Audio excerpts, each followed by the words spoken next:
Okay, here we are with Chuck Modiano. Thank you so much for joining me, Chuck. Thank you Welcome to for Millennial having me. Team. Yes, Yeah, it's great to be here. it's great to have you. We've spoken a few times recently Yeah. in our pro-Palestine spaces on X. You've had amazing things to say, and you've been on the ground since October 7th, fighting in so many different protests I've seen, covering so many different things. Do you want to talk a little bit about, how, when you got started in with the pro-Palestine movement? Do you want to talk a little Sure. bit about, give me a little introduction for everybody?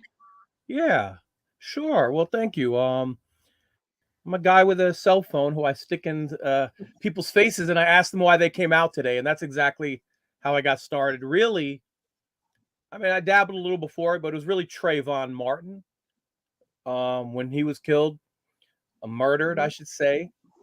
There were some protests in D.C., and I always would walk up to people and I would say, "Hey, why are you out here today?" To this day, I use that same question. Why are you out here today? I like the question. It's an open canvas. Whatever's on their mind, they can say. And while there's always the same answer, there are always different answers. And I think the reason I like to do that is because the media criminalizes protesters, intentionally so. And they downplay their intellect, they downplay their passion, they downplay their conviction, they downplay their knowledge. And that's the opposite of what I had seen at protests. So I said, let me do that. And then 2014 hits, and two things happened. One is Palestine. Um, Gaza was being bombed relentlessly in 2014. Then Mike Brown, Ferguson happens in August. Those two things melt together, and then I really start doing this, all the time. But the 2014 Free Palestine protest was a big moment for me because I'm Jewish and I was told a lot of lies, and I grew up on Holocaust movies. I can't say I grew up in a very religious family, but I grew up, all Jews who grow up have certain similarities. We all know the words never again. We all know the word 6 million. The religious faith could differ across the board, but there's certain cultural aspects that are constant. And I was lied about Israel, not because, my mother lied to me. She was probably lied to. And when I had approached my mother and said, "Oh, it looks like Israel's doing some messed up stuff in 2012 and 2008 in particular." Well, the answer I would receive is there's atrocities on both sides. That was like the sort of stand. Yes, that what Israel's doing is messed up. There are atrocities on both sides. Okay, so I cowardly didn't dig deeper. Well, in 2014 happened. If you recall, the civilian disparity was 1,500 to 6, right? If there was an NFL game that was 1,500 to 6, we would call it a massacre. And if there was never been an NFL game 1,500 to 6, we might call it a genocide. And Yes. at that point, math is what made me dig deeper, learn more, study apartheid, and say, I'm going to be out there in the street and I'm going to start interviewing people why they came out. So the 2014 protest was my very first protest, and I've been covering Free Palestine protests ever since. And what we've seen in the last 6-8 months would be unthinkable a few years ago. The crowds. So tell me a little bit more about that. Like what did it look like back in 2014? How big were the crowds and what was the Okay. content? Well, Tell me the deal. 2014 was pretty big because there was such a massacre, right? Mhm. But it was a very different time. There were thousands in 20. There was a huge one with thousands. There wasn't a single big media camera there. I think that's the thing that's so weird. The streets are filled, but you're Mhm. still being ignored. And we didn't have cell phones yet. We didn't get the images that we get now. Right. So if you went on TV and anyone questioned why are all these Palestinians dying, the excuse they used, which some still use it now, but you can't really, they would say human shields, right? Oh, the Mhm. reason they're dying is these savage Palestinians are putting their babies up in front of them. And the logic only works if you have a racist foundation, right? If you have an Yes. Islamophobic foundation. And it worked. And this is what every single person on TV would say. They would say that. They would say human shields. This explains why there's so many Palestinians being killed. And as time went on, and I mean, we knew it was BS then, right? We argued it was a BS then, and everybody knew it was BS then. But now that we had cell phones, we're watching snipers murder children and women. Okay, what human shields are you talking about? So now you can't use it, even if you're lying. I mean, some people still do, but it's pathetic. So, but between 2014 and 2021, because there was a huge protest in 2021. It was very small protest. I'm going to be honest with you. It wasn't in the thousands. You may have a few hundred. A few hundred is good. You could have many that were 30, 40 people. And if myself and Sean in DC or Johnny Silvercloud wasn't there, it wouldn't be broadcast at all. That's what it was like for a number of years. And you felt the pressure, if I don't show it, they won't know it happened. We know, regular media is not going to cover it. And then you had a few times when an APAC convention was in town once a year. You had protests, and often a lot of Jews would protest. So people think like anti-Zionist Jews started in 2023 in mass. That's not true. We've been here. You just haven't been paying attention. And we've been part of Free Palestine protests that were led by Palestinians. So a lot of, the reason this history is important is nothing to do with me, but it has to do with the fact that this did not start on October 7th. The crowds that you're seeing is not just because Netanyahu and Israel has been so incredibly genocidal. Yes, that's true. Let's see if I'm coming back. That's true. Netanyahu has been genocidal. I'm going to see if I can get this camera back, by the way. Okay. Do you see me? I can hear you. I can't see you. Okay, I'm going to see if we can I'll fix that. And I'm going to see if I can fix that. But the point is that there was coalition building prior to October 7th over years. And the people who didn't see it is because we were being ignored by the mainstream media. Let me see if I could do something to fix my... Yeah, go ahead and take a second. All right, let me see if I can... Yeah. Yeah, absolutely. I'll just fill some space by letting everybody know that they can check you out on X at ChuckModi1. And I'll also say too that I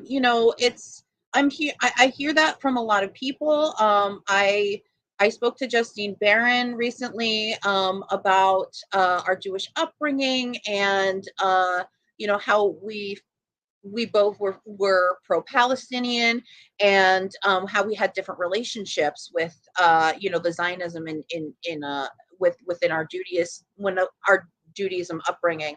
And then that's when Chuck reached out to me and was interested in coming on the show. So I definitely, when he comes back, I want to ask him a little bit more about his background and what made him specifically want to get into it, because it's definitely something that a lot of Jews are feeling right now in the community. There are a lot of Jews that are feeling like they're seeing the end result of something that was taught to us as the sort of like end goal of Judaism, the sort of like the dreamland, the homeland, the great American dream of Israel, sort of, for Jews. It was supposed to be like our land of milk and honey, the freedom thing. And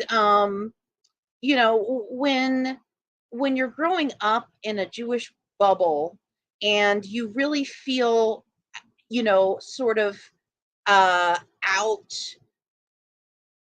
outnumbered, sort of othered by Christians in general, it's very easy to understand the narrative of, look at the Holocaust. Jews have been persecuted for centuries. They have been, persecuted through Europe and stuff like that. And of course, all of these things are true, except that now, the tide is turning in the other direction, where we have gained a little bit of power and we're using it to destroy others. And that's not right. That is not right at all.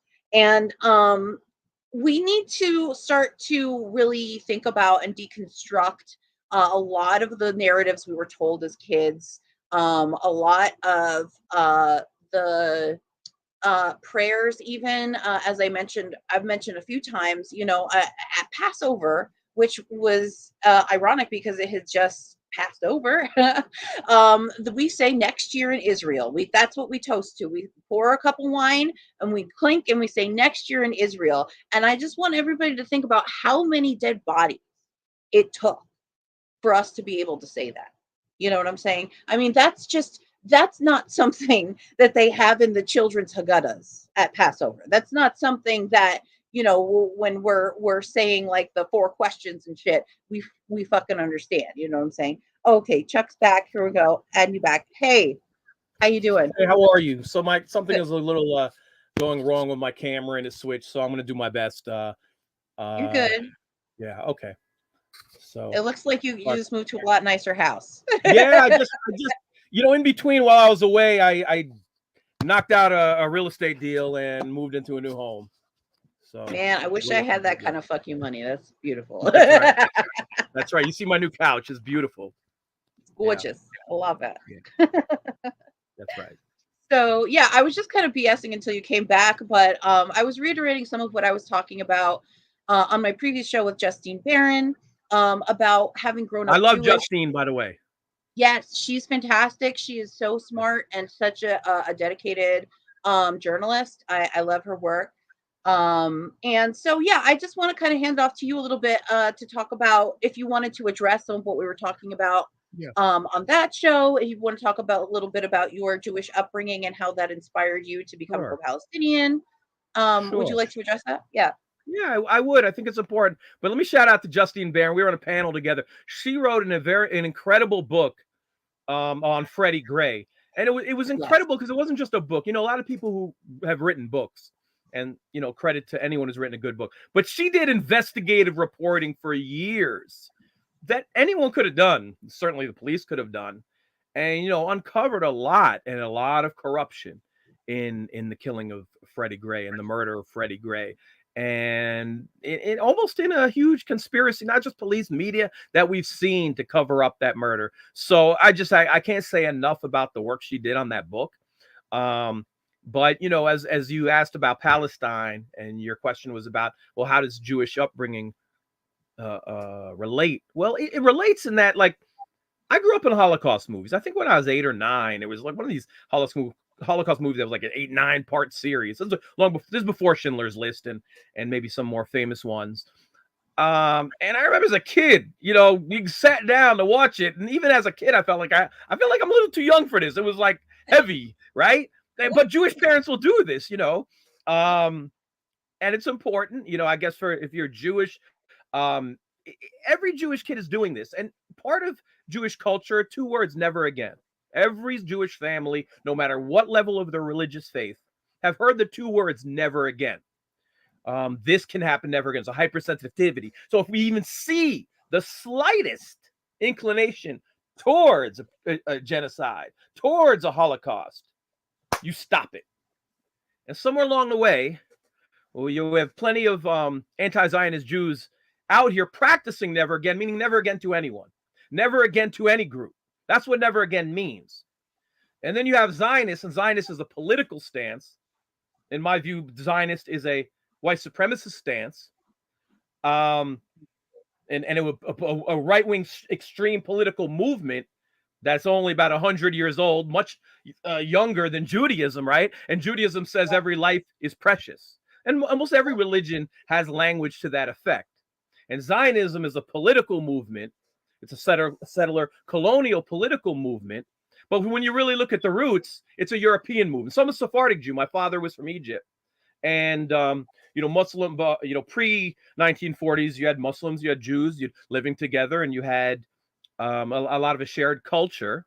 Not saying there was no persecution or anything like that. I'm not going that far, but you had a lot of a shared culture. And in many ways, Europeans didn't want the Jews. They wanted them out. So what do? It was Palestine was under British rule. Oh, you know what? You could have that land. And I'm going to tell you something. And this is embarrassing. I used to be embarrassed about what I'm about to say, but I'm no longer embarrassed. I'm embarrassed at our educational system. I'm embarrassed at our media. Because if I'm ignorant, it's because what was poured into me was ignorance. But I thought Israel was founded in a desert. I've read romantic stories about kibbutzes being built in the desert and building this beautiful land. I did not know people lived there. Yeah, I mean, I'm just being honest. And not only did I not know, I did not know recently through my Free Palestine protests in the last 10 years, and when we're celebrating an anniversary of Nakba, and we're talking about what's Nakba. This is how stupid I was. This is how ignorant I am. Like, what's Nakba? Well, they don't, Jewish kids aren't taught Nakba, right? So I learned it. Now people are learning it. And as we're going through a second Nakba right now, it just gives you a window into, I would say, any Jewish person who's over 35 years old has some unlearning to do. And it takes a minute, right? Like in a perfect world, I'm not coming out in 2014. I'm coming out in 2012 or 2008 when there was a lot of massacres. It takes a minute. And what you're getting on your TV are lies. So, but once you do that, and once you get past that and you're truth seeking, well, there's nothing to do but honor your Judaism and honor what never again means, than to fight for Palestinian rights who are being treated as Jews were. And that's not me just talking. I interviewed a Holocaust survivor in the George Washington University campus who came on the campus. They didn't know she came on the campus. And she came on the campus and she said, I'm a Holocaust survivor. I lost my parents in the Holocaust. And everything I went through as a child, a Gazan child is going through on a daily basis. That's her words. So we have Jewish solidarity, but and it's very important Jewish solidarity because I mean, anytime a privileged group in any situation speaks out, it always has more weight in an unearned manner, right? Like there's nothing I'm going to say here that Palestinians haven't been saying forever, right? There's literally nothing. And Palestinian scholars haven't been talking forever. So there's always that privilege dynamic. But in this situation, there's another layer of why Jews have to speak out. And it's because the foundation for Zionism is saying anti-Zionism is anti-Semitism. Not only is it a foundation in media, it's a foundation in actual law. These are the resolutions that are being passed, the Anti-Semitism Awareness Act. 80% of Congress are literally signing a sheet that AIPAC gave them verbatim and saying you must say anti-Zionism is anti-Semitism. And they're signing it because, you know, they're bought off. 80% of Congress. I mean, don't get me wrong. You got the Rashida Tlaibs, you got your Cori Bushes who are fighting against it, and some others, and those are the two biggest individuals fighting against it. But this is how powerful AIPAC is. So we have to say, well, tell that to the Holocaust survivor. Okay, I need you to explain it to the Holocaust survivor and all these anti-Zionist Jews. And the reason we have to speak up because, you know, we're in the best position to smash that lie, which is the foundation for Zionism. So there's a very specific role because they're codifying that into law and have been doing so. And one last thing about that law. Here's why it's so important. Once you codify anti-Semitism and anti-Zionism are the same thing, now when you're arrested, they could say you're a terrorist.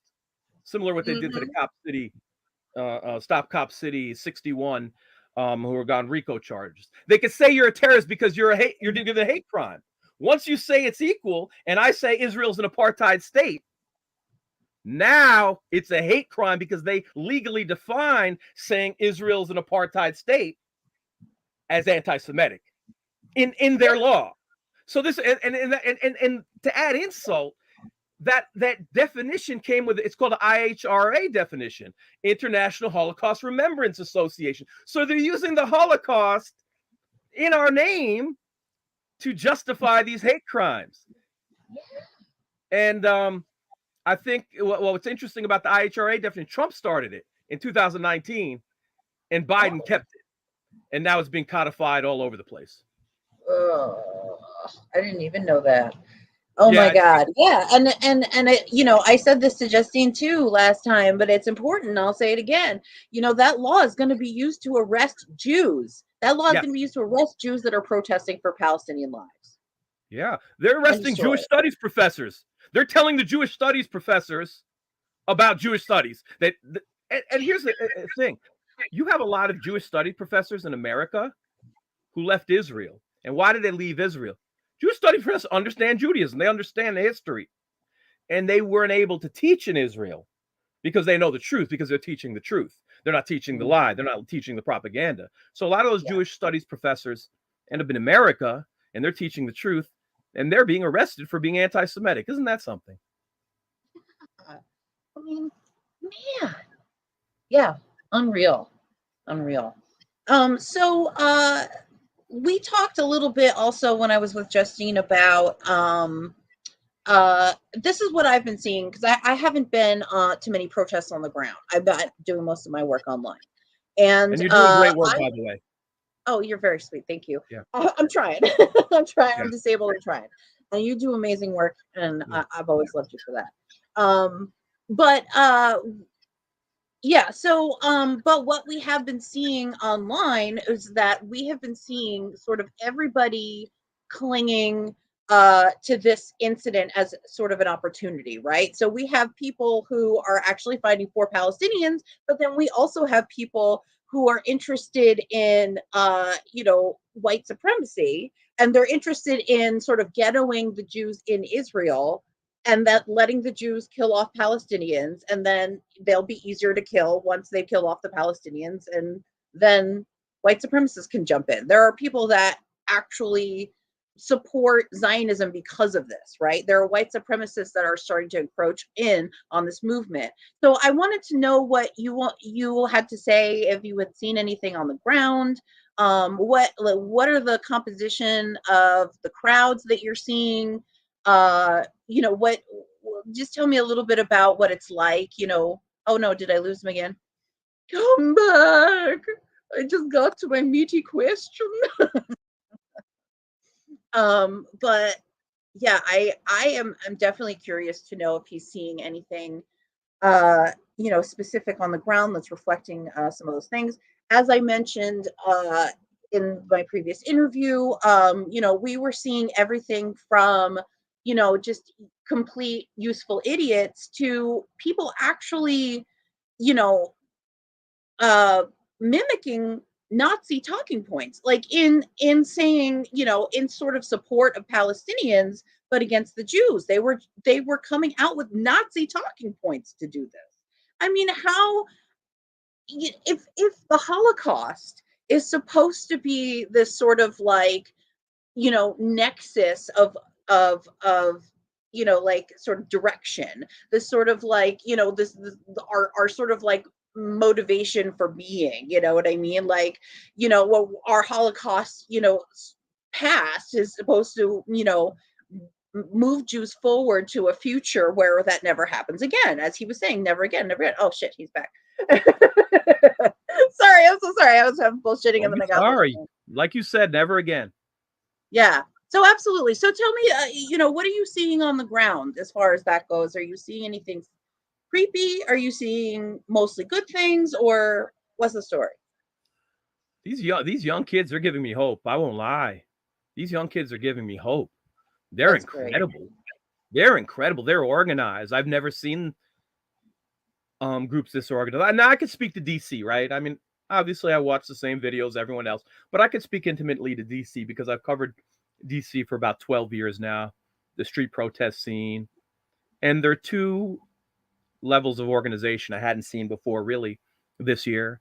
And the first is you see the street movement and the student movement come together. And that was embodied in the George Washington University encampment, which was beautiful. The Yeah. organization level was incredible. The support was incredible. And the other part is that normally when I was invited to go cover a protest, and that's what normally happens, someone would DM me, hey, can you cover this protest? We're fighting for our adjunct faculty at American, or we have an encampment at Howard. And I would go. But in all the previous years, I would end up just going to that university's protest. And all 9 schools in the DMV were in coalition. And you could see at the George Washington encampment, you could talk to individuals from virtually all 9 of the schools on any day. So it was really incredible. And then you had people who were normally in the street who may not have been college. They were part of the movement. And what people don't know is that many of these relationships were formed over the George Floyd uprising. They were formed in the George Floyd uprising. And I have to state that because I saw that. And then there were great 2021 protests, Free Palestine. You saw many of the George Floyd people at the Free Palestine protests, vice versa. And I state that is that when, a lot of times people say, well, those protests didn't work, right? We didn't get what we wanted. And I think this is a very shallow, myopic, linear view of protest. That protests don't work like that. They work like dominoes. I might cover a protest. It's very rare there's a direct point A to point B line of success, right? I've been at a couple, but rarely that happens. It's an evolution. If someone comes to a protest and is radicalized and their life has changed because of what they learned and the trajectory of the course of their life has changed, you did something. And when that happens with a lot of people, you don't know those relationships that are happening next, which leads me to why they're tearing down these encampments. Because encampments are incredible organizing areas, incredible educational areas, incredible learning areas. So you went on George Washington University campus, they had their own curriculum every day. This is going on at 11. This is 12. This is 1. We're bringing in people from the community to talk about police. We're going to talk about education, the fallacy of education. On the night before the encampment was taken down by police violently and brutally and illegally at 3:15 in the morning, I was there at midnight, and at midnight, you had 60 people on a lawn with a screen watching the Battle of Algiers. That's what's going on at midnight. Yes, there's some revolutionary education. That was the problem. That's what needed to be torn down. There was no violence. There was nothing illegal. That was the problem. Wow.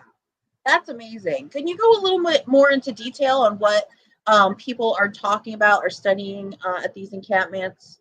And what, are they doing this to sort of like, is it going beyond Palestine even? Is it just, yeah, like it's sort of another opportunity for us to network.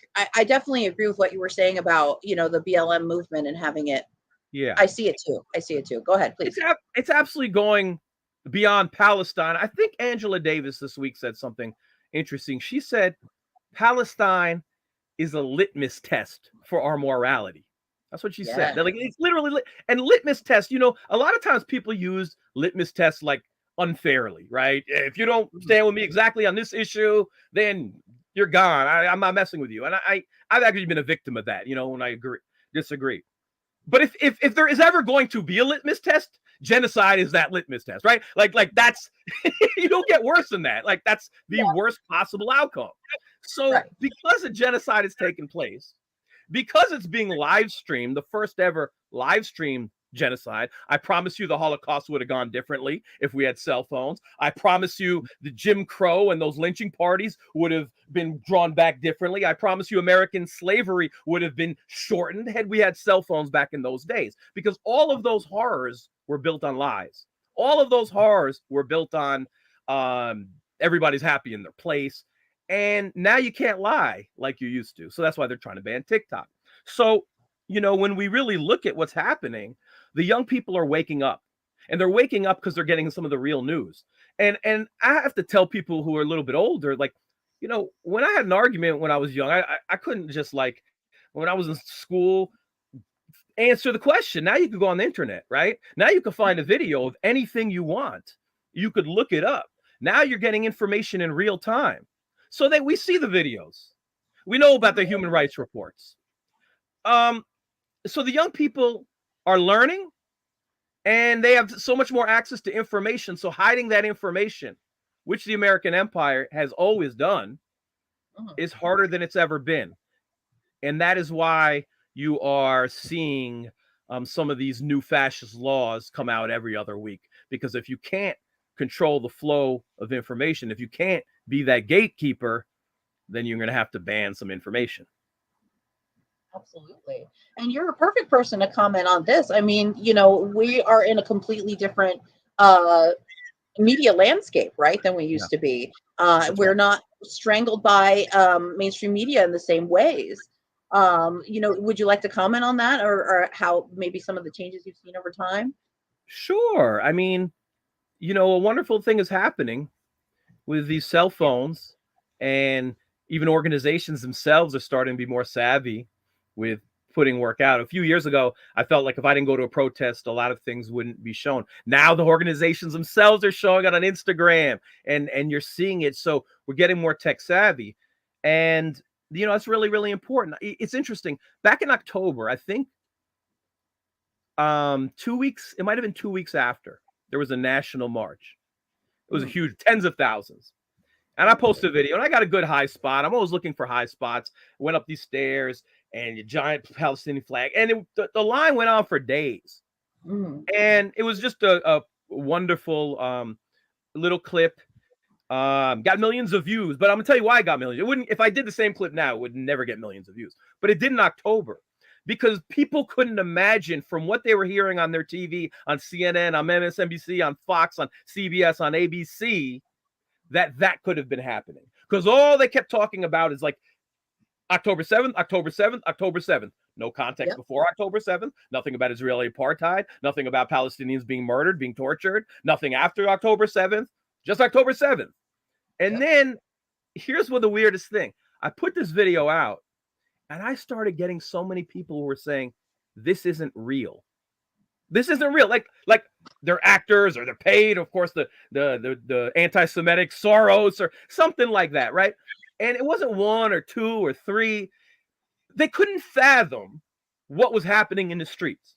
And this wasn't anywhere in corporate media. Now corporate media has been forced, the movement has been forced to be covered. The students on college campuses have forced it to be covered when they were ignoring it. But in October, they couldn't believe. They couldn't believe there were 1,000 Jews in the streets in October as well. Huh? Jew, you're supposed to be with Israel. Well, if you listen to CNN, that's what I would believe too. Now, if you want to get educated and know what's going on in the street, here's this. And that was struck out. That stuck out to me. That people couldn't believe it was real. That's how much we've been propagandized in this world. So if you're getting your news from corporate media, then you have a problem. You have an information problem. And as much, I'm not saying like TikTok is the authority on everything, but at least they're showing it. You're going to sift through a lot of nonsense, but you're going to get to the truth, right? TikTok didn't like doctor the video of the baby getting beheaded. That actually happened. You know what I mean? Like it's horrific. Those videos happened. They're real. And if you can't say a source is bad if the reality is true. I want to know why those videos aren't on CNN. I want to know why those videos aren't on MSNBC. I want to know why those videos aren't on Fox. That's the question we need to be asking.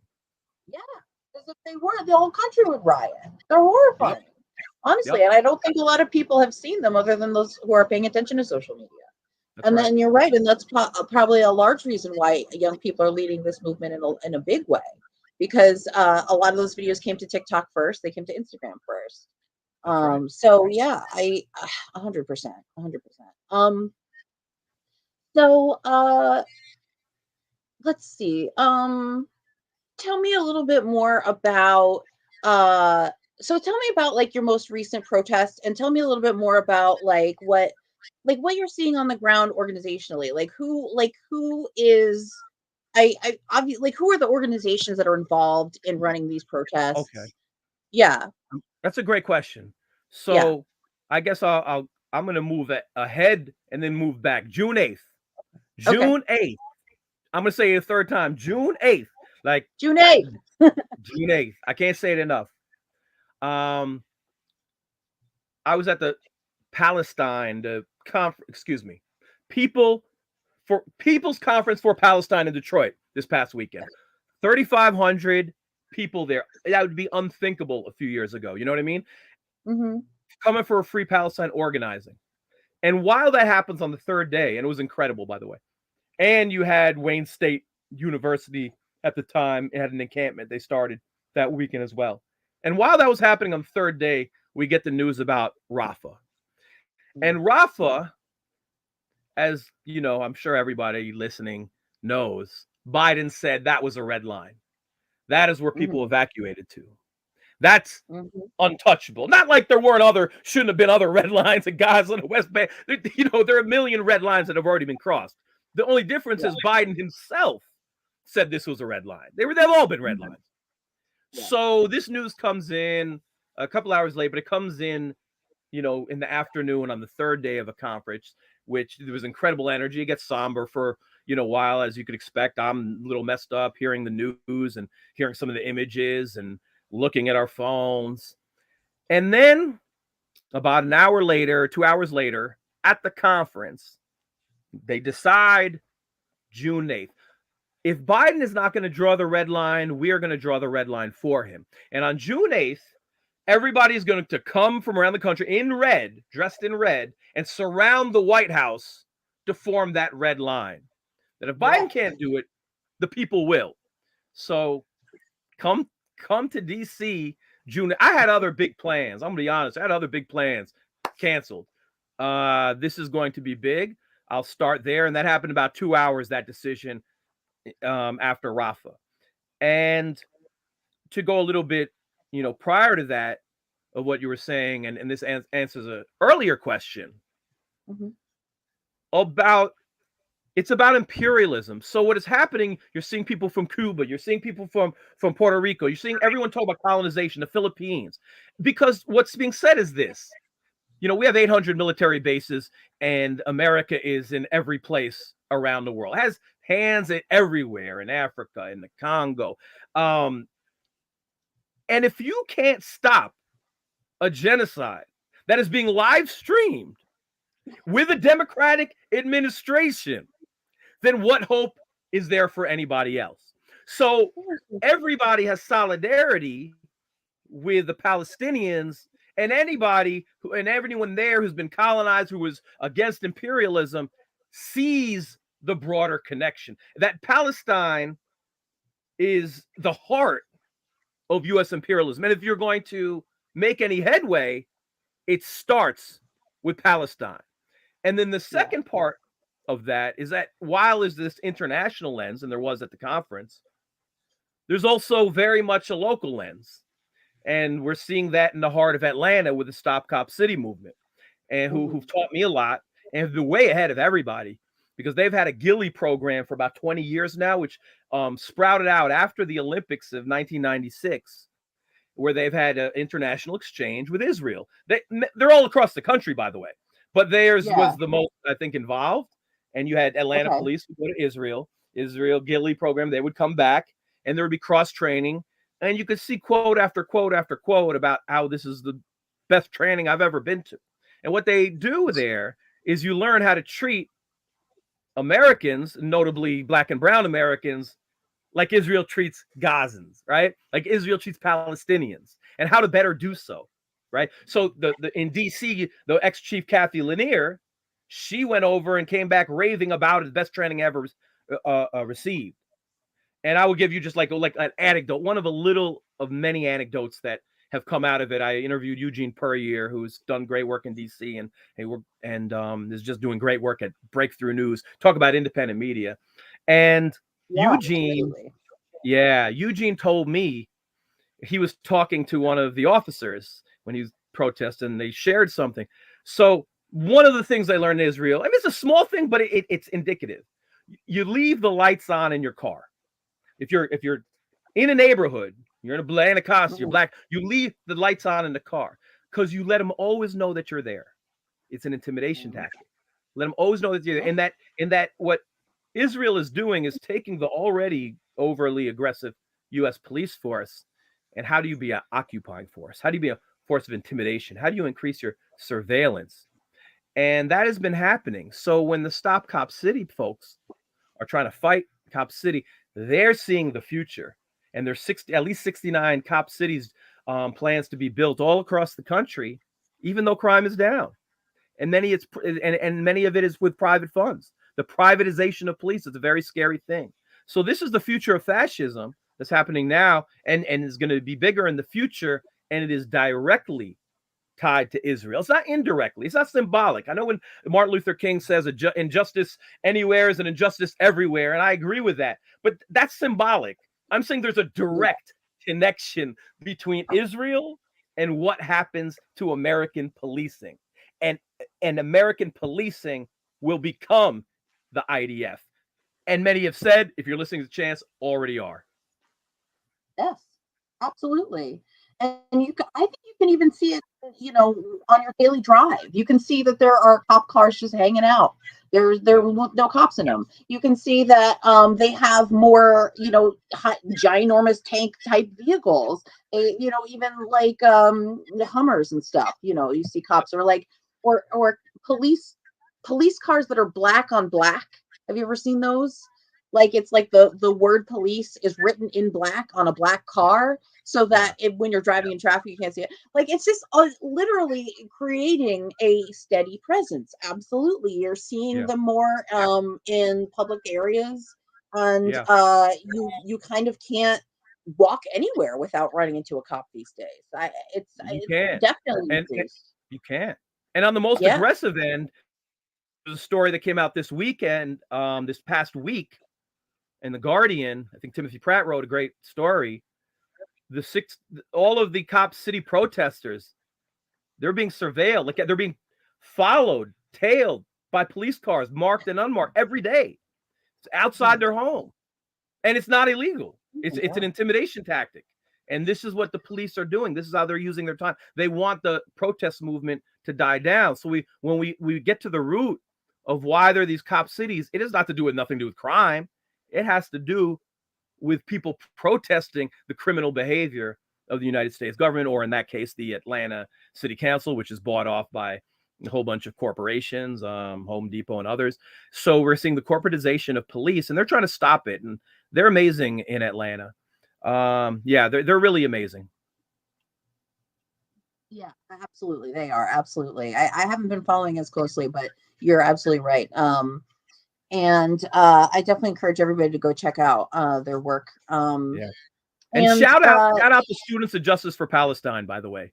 The SJPs, they were really doing the great coordination around the DC universities together. Shout out to Palestinian Youth Movement. Shout out to PSL. These are organizations that have been around for years and been fighting. And I remember they were fighting, and you go to a meeting and there'd be like 6 of them, and 6 people in a room trying to strategize. So what you're seeing right now, the organization level, has been going on for a long time. That's beautiful, and I'm glad that we're seeing the culmination of it. I'm glad that people are fighting, and let me see. I'm just trying to think of what I was going to say before. Oh, and would you shout out Jewish Voices for Peace also? Have you seen them a lot recently? Yeah. I mean, they started out strong, and then I hadn't heard, I don't know. So I wasn't super sure. I mean, I'm going to shout out Jewish Voice for Peace. Let me tell you something about Jewish Voice for Peace. And, again, like when I'm shouting out, I'm usually shouting out DC. So like, when you get into things, people have all these different chapters, and someone will like talk about a chapter somewhere else. That can be said of any organization. So in DC, the first people I learned about the deadly exchange meaning the U.S. police going to Israel and coming back to treat Americans like Palestinians, was from Jewish Voice for Peace. So them and a couple other Jewish groups, I think even 2018, did a report. You can find it online, by the way. And they were called the Deadly Exchange. And I was in, and there were Jewish Voice for Peace might be at a police protest, and they were explaining that to me. And I was looking at it, and I started looking through the reports. I said, okay, wow. And then this is really, I did not know this. I mean, I heard anecdotes, but I don't think people know to the extreme depth. I mean, the ADL is just a criminal organization, the Anti-Defamation League. And they've been responsible for funding many of these trips for a couple of decades now. The Anti-Defamation League, just a racist organization. They do not represent Judaism at all. No. So Jewish Voice for Peace, they represent Judaism, right? And they've been in the street, and that they educated me on that, and they've educated others. So, JVP, yes, I learned a lot from them. Yeah, actually, they're a great organization. Absolutely. Just basically 100ing what you said about Stop Cop City and about that we are learning oppression. Our cops are learning oppression tactics over there, and you can really see it. You can really see it here. You can really see. Here's one example of something I remember. I was speaking to somebody who was in Gaza earlier earlier on. I want to say maybe it was like November, December, and they were Mhm. saying that there was a spot in the street that they couldn't get to because there was IDF just shooting anybody who went into the middle of the Oh, street. So there's a giant, like a giant pile of bodies in the middle of the street that nobody could bury. yeah. I mean, these are the kinds of things that the IDF is teaching our cops, right? Yeah. I mean, the like Yeah. city warfare, using buildings as like tactical positionings Yeah. and making sure that you rally people into certain areas of Yep. cities and stuff like that. And again, you saw that also with the BLM protests. You could see that with the Kyle Rittenhouse protest, Yeah. that 3-day protest. They were kettling people into Yeah. certain areas of the city, and they were using giant tanks to do it. So, I mean, Yeah. it's yeah, you can absolutely see the connection, and it's I, sickening. You're absolutely right. it is Yeah. sickening. I've been killed, and I also want to go back 2014 for a second because what you saw is with the 2014 massacre, and then Mike Brown. We're coming up on the 10th anniversary of both, by the way. Mike Brown being killed in August that same year, when the Ferguson police were tear gassing everyone. It was people from Gaza who were saying, "Hey, here's how you deal with this. Put in half a bottle of milk and magnesia and half a bottle of water, mix it together, and it relieves the symptoms." And when I first, one of my first trips with a van full of folks in DC to Ferguson, that's what we did. We came with spray bottles, and it works. It really works. It does relieve the symptoms. So there was this exchange that was going back and forth in 2014, and that exchange back back to back months really sort of pulled those two movements together in Mhm. a way that hadn't been in more recent times. In more recent times, I should say.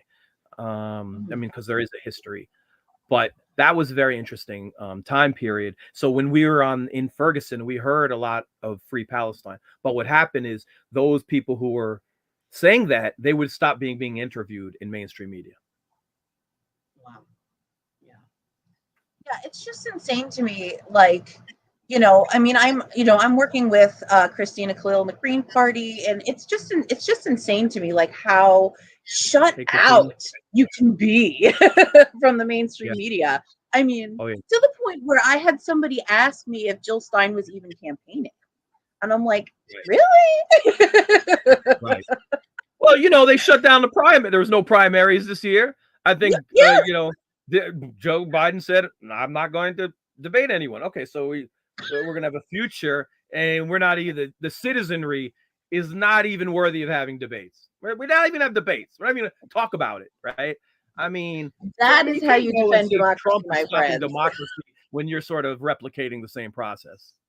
Seriously, I mean, Yeah. get out of my face. If I hear another fucking Biden supporter come up to me and be like, "Well, what about democracy? Receiving democracy and blah, blah, blah, blah."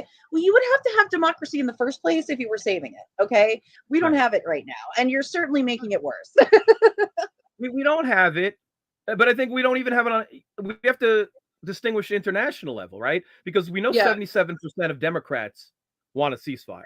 So, like, yeah, just on the face of it, if, it is very hard for any issue for the leader to not capitulate if they know 77% of their own base wants a ceasefire. This is how strong APAC is. I mean, this is how strong the military-industrial complex is. This is how strong the Christian Zionists, the John Hagee types, and Christians United for Israel are. I mean, you have these are massive forces that you could have a 77% of your own base be against something, and you're going to still go forward. But it's worse than that, and it's worse because the United States is one of 5 countries that has veto power. I don't know why that rule. I mean, I kind of know why, but that goes back to World War II. No one should have been ever given veto power. And if you start to analyze the I think it's about 82 vetoes that America has ever used, the majority of them are Israeli crimes that another entity, another international entity was saying Israel's committing a crime and America would veto it. So now we've had at least 3 vetoes of a ceasefire. That's a ceasefire that is favored by 153 countries. That is a ceasefire that only 5% of all countries voted against. And even within those countries, their majority wants a ceasefire. Just to give you an idea, because we think in these nationalistic terms, like this is controversial.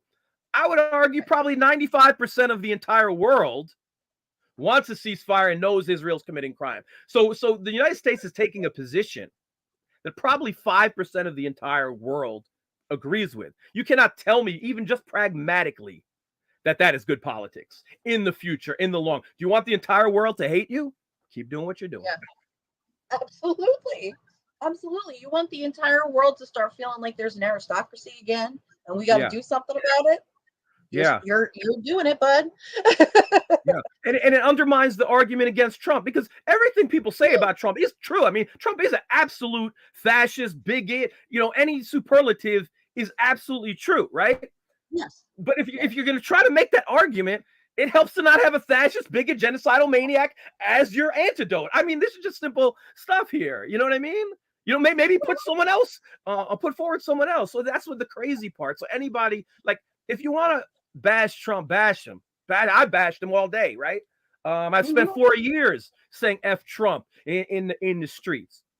But don't come and tell me Biden's a decent man. Don't stop that nonsense. Don't tell me it's decent to commit genocide. Now you're just insulting my intelligence, and you're insulting all the young people's intelligence, which is exactly what our political class has been doing.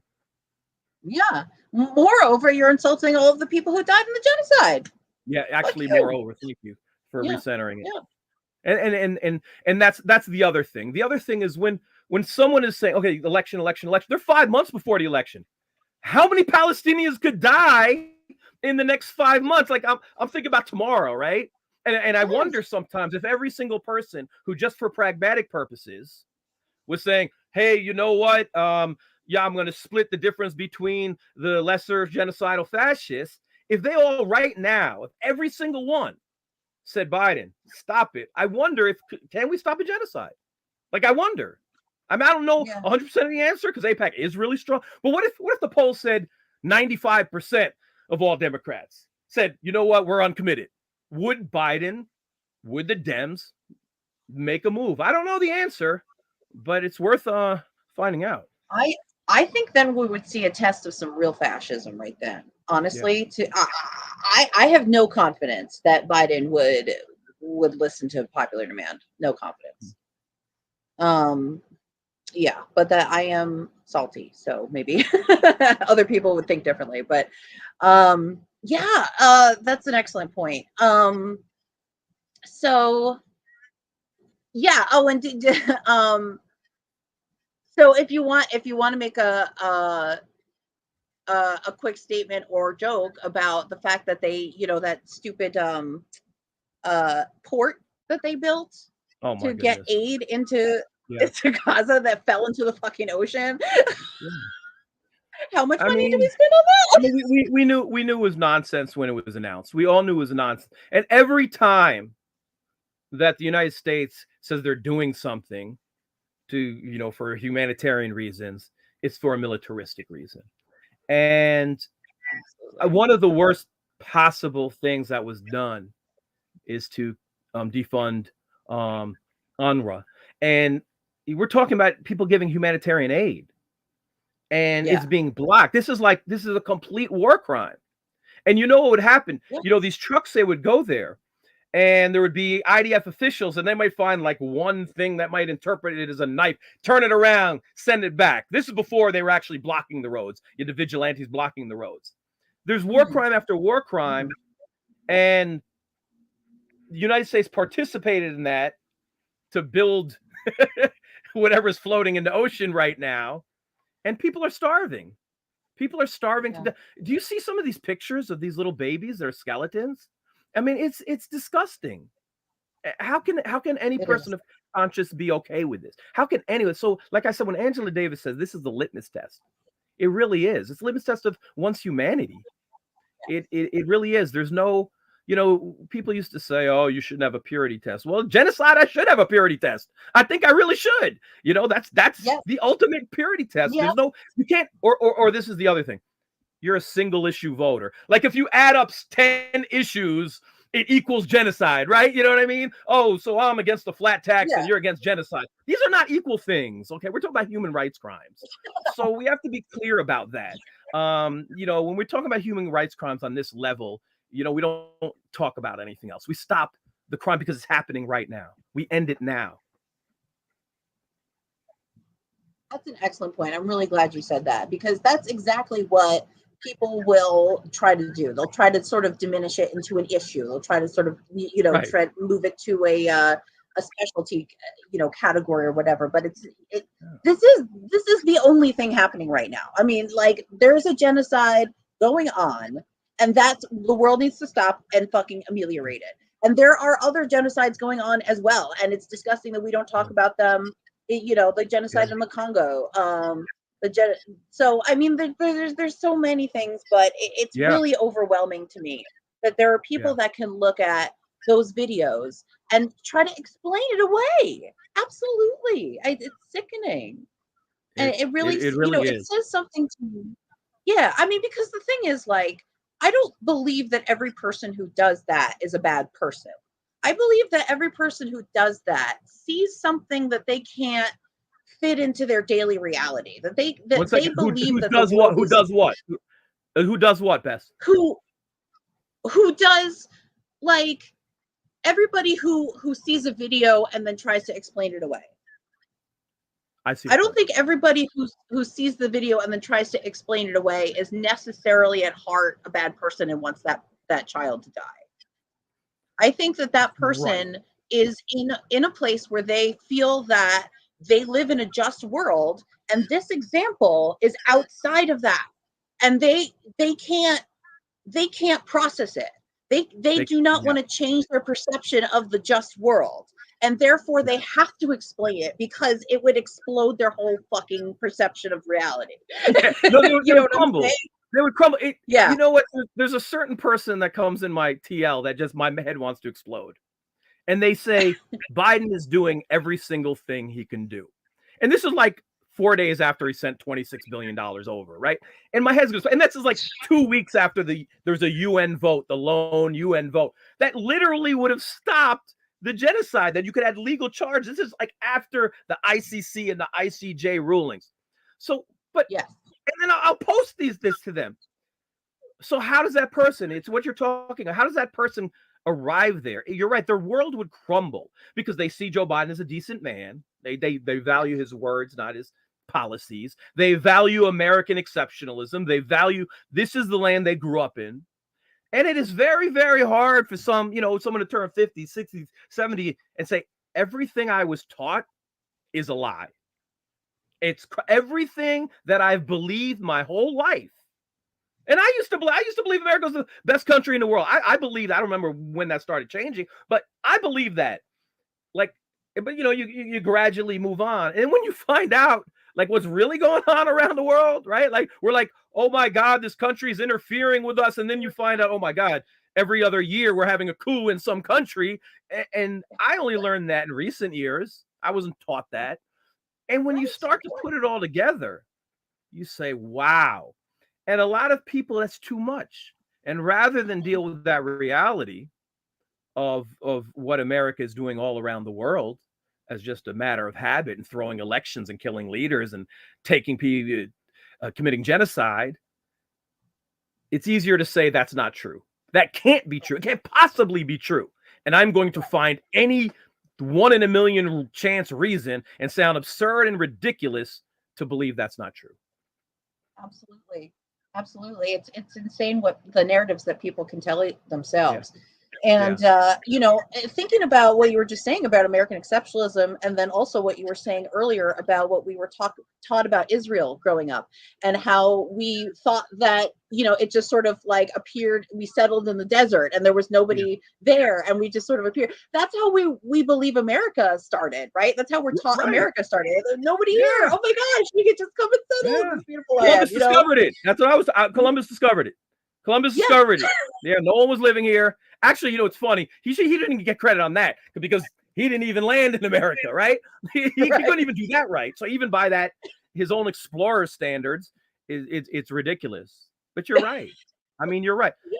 Everybody, every group has their fantasy, or not, I want to say there's something they can't get beyond. Right. For Republicans, it's right wingers. Trump tells it like it is, and there's all these myths and lies about Trump that you hear from the right wing. Like I'll have Yeah. people say about Trump, name one racist thing he's ever said. And the first thing that goes through my mind is, well, I can name about 200 racist things, but if you need me to name one and you haven't figured it out already, I'm not going to name one. It's going to be a waste of my time because you can't diagnose racism, right? So you have the Trump people, they're gaslit by Trump. And then with Biden, it's the Biden's a decent man crowd. They want to make my head explode. But, I just Yeah. don't want to say it's Republicans and Democrats, because if we're being honest about this, my anti-war family, that I'm fighting my anti-war family for years, who are embracing Tulsi Gabbard, like I want to say it's just them. Tulsi Gabbard was being embraced and has been now she's really been exposed, right, with Israel. But a lot of people thought she was anti-war, and for a hot minute, I did too. Like the first time I saw her do a speech on regime change, I was like, "Whoa, oh my goodness, I can't believe this." And then if you dig and you dig deeper and you dig deeper and you look at her record, you find out she just likes killing Muslims. That's really what she likes. She's just really Islamophobic. The reason she doesn't want regime change in South America and Latin America is she wants to use those precious dollars to bomb Muslims. That's why she was pro-drone. That's why she was pro-torture. That's why she's rabidly pro-genocide with Israel. That was true in 2014. It was true now. And I have to say, before, she just made it apparent, because this genocide has opened up everybody's eyes, she was still being embraced as an anti-war person. And the one thing I'm glad is I don't think we're seeing that anymore. But I say that to say is that I just don't want to say those who are voting in the establishment parties are the only people susceptible to having a fantasy about a candidate. Tulsi Gabbard was that fantasy for the anti-war crowd. Point. That's an excellent point. And I think that, the mentality that you described just there, and Maya described earlier, is something that we all have a part, it's something a part of us, right? Like we want to believe that there's some hope in the universe. We want to Yeah. be able to look at chaos and find some order, right? Like Yeah. I understand that. But at the same time, if we don't, if we are not able to see the flaws for what they are, how can we fix them? And if and also, we do have issues with sort of celebrity worship, in general, especially, when we're talking about, indie news on the left. We're talking about people who have divided into camps because of podcasters. I Yeah. mean, I try to stay out of all of that. ridiculous, considering like anybody who doesn't know this world. If you say like, "Oh, I listen to Jimmy Dore," they'll be like, "Who the fuck is that?" Right? I Yeah. mean, it's not like these are world famous people here, but there are, I mean, literally lines drawn in the sand, and there are people, that are fighting to the teeth about stuff like this. And it's just, like we have to be able to understand that everybody is taking part in a public conversation, including you as a listener. Okay. So like you cannot take somebody's opinion or view or narrative for 100% fact ever. Not Right. me, not Jimmy, not MSM. Nobody has No. it 100% right.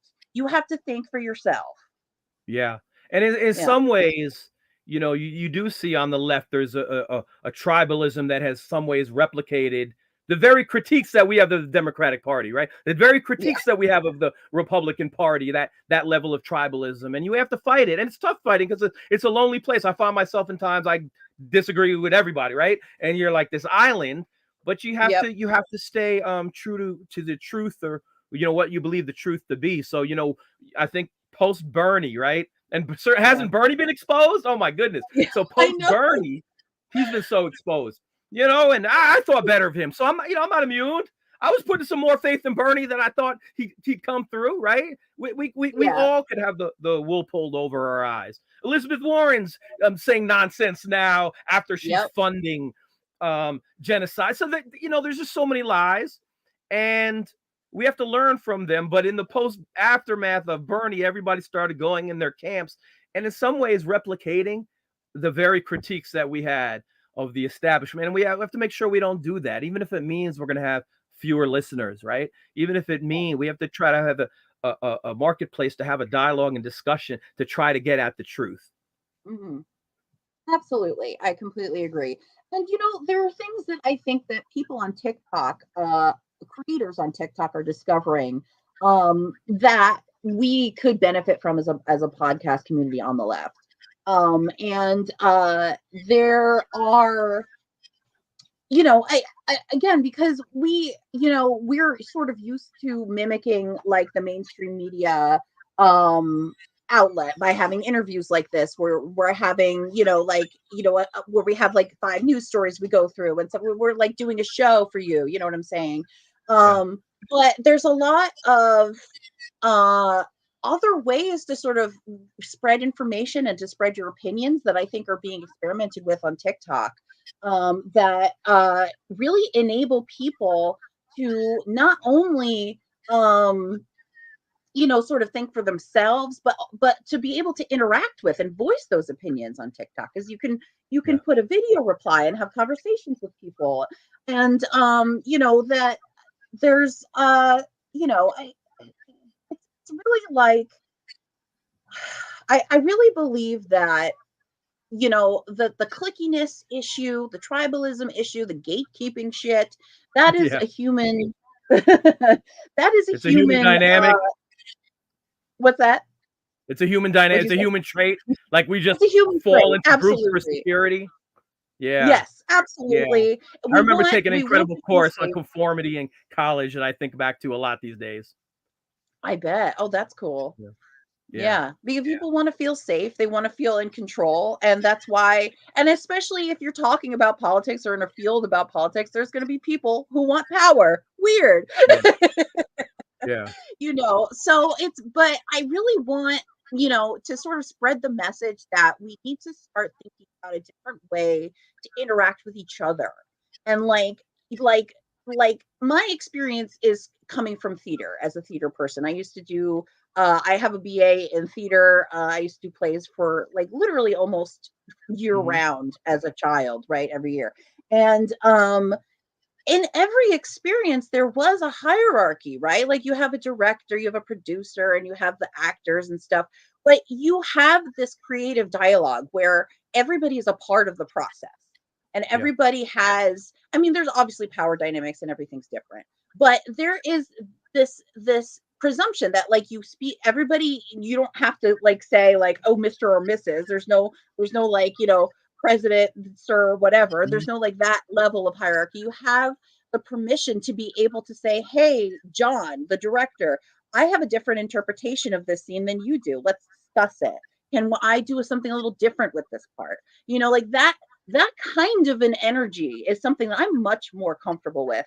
And I had hoped to find when I came to the left. And unfortunately, it's just Wait, say not that last something part again. that I said I hoped to find that energy when I came to the Okay. left. Yeah. But it's very difficult to find, because it implies a different way of thinking about a project, and it implies a different way of thinking about your community. Yeah. So Yeah. I'm hoping to promote that in everything that I do, is sort of this a more equalist, but orderly process. But it's I don't mean to get off on a ramble there. No, Sorry about that. which thing's important, and anybody could move in from whatever lane they're in, right? Yeah.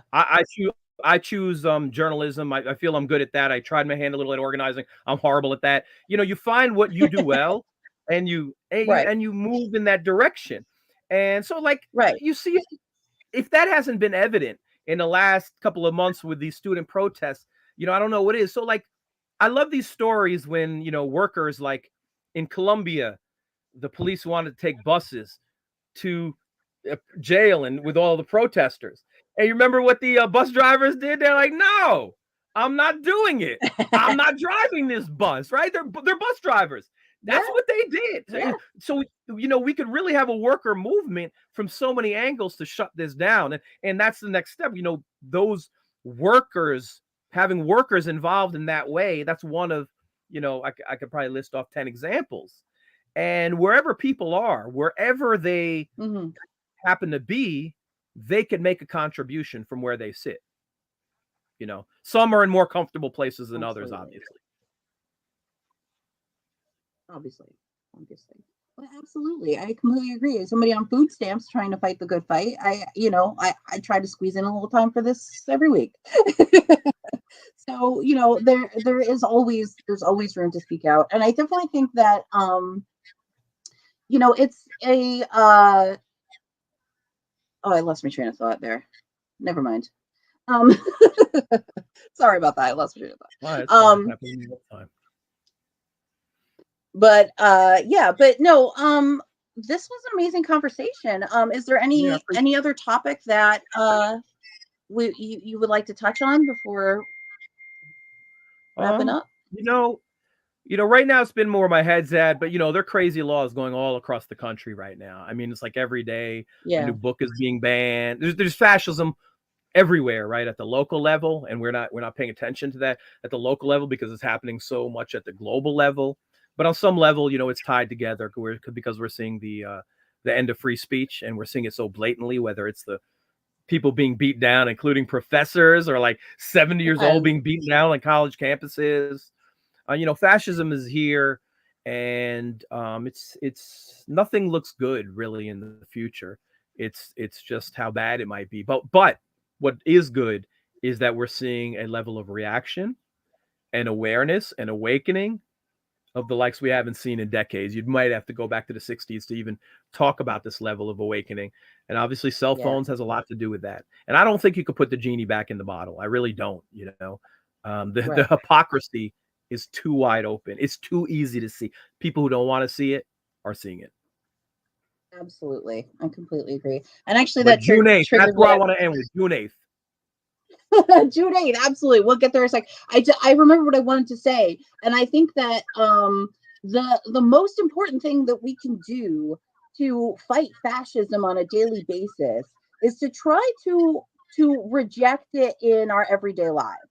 To try and see a hierarchy around you and try, I mean, I'm not suggesting that you overthrow your boss and shit and get in trouble and, go broke and end up on the street, but I'm saying that as much as you can Yeah. in situations that you have power over in group projects and things like that, promote a community partnership rather than a dictatorship. Promote everybody's participation, because absolutely everybody is important. Everybody has their own role in this movement, has their own role in this world, and that's the perspective that's lacking in fascism.